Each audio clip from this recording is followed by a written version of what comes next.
আসসালামু আলাইকুম রহমতুল্লাহ। কুমিল্লার কৃষি মেলায় স্বাগতম আপনাদের। আশা করি আল্লাহর রহমতে সবাই অনেক ভালো আছেন। তো বন্ধুরা, দেখতে পাচ্ছেন এই যে আপনাদের আমি অনেকে আগে বলছি যে আপনার বিটুল পোকা কিন্তু প্রথম অবস্থায় সাদা থাকে। এই দেখেন, প্রথম অবস্থায় সাদা থাকে, এরপরে সাদা থেকে আস্তে আস্তে ওরা এই যে এরকম লাল হয়, লাল থেকে আবার কালো হচ্ছে। দেখেন অলরেডি কিন্তু কালো হয়ে যাচ্ছে এই যে আমার হাতে। তো আমি এগুলো এখন মানে বসিতে রাখবো, কারণ ওদের খাবার দেওয়া প্রয়োজন। এখন এই মুহূর্তে ওদের খাবার দেওয়া প্রয়োজন। এর মধ্যে ওরা টিস্যুর মধ্যে থাকে, আর টিস্যুর মধ্যে দিয়ে রাখি আমরা। যখনই 2-1 দিন হয় তখন আমরা এগুলারে এরকম ইয়াতে দিয়ে দিই।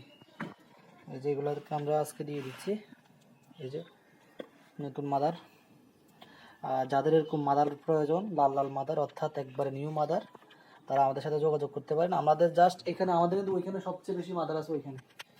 তো আপনাদের যদি লাগে আপনারা আমাদের হোয়াটসঅ্যাপে নক করিয়েন, অবশ্যই হোয়াটসঅ্যাপ নাম্বার দেওয়া থাকবে, বা আপনার কমেন্ট করে জানাতে পারেন কোনটা লাগবে। ওই যে এইভাবে আমরা এখন বসিয়ে দিয়ে দেবো, কারণ ওদের খাওয়ার প্রয়োজন। এখন ওরা যদি খাবার না পায় তাহলে কিন্তু ওরা দুর্বল হয়ে যাবে।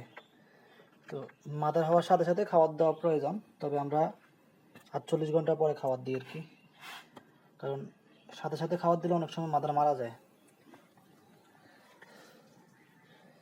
এই যে আমরা এখন এগুলোকে দিয়ে দিছি এখানে। এখন এখানে আমরা কিছু খাবার দেবো, কিছু আলু বা পেঁপে দিব।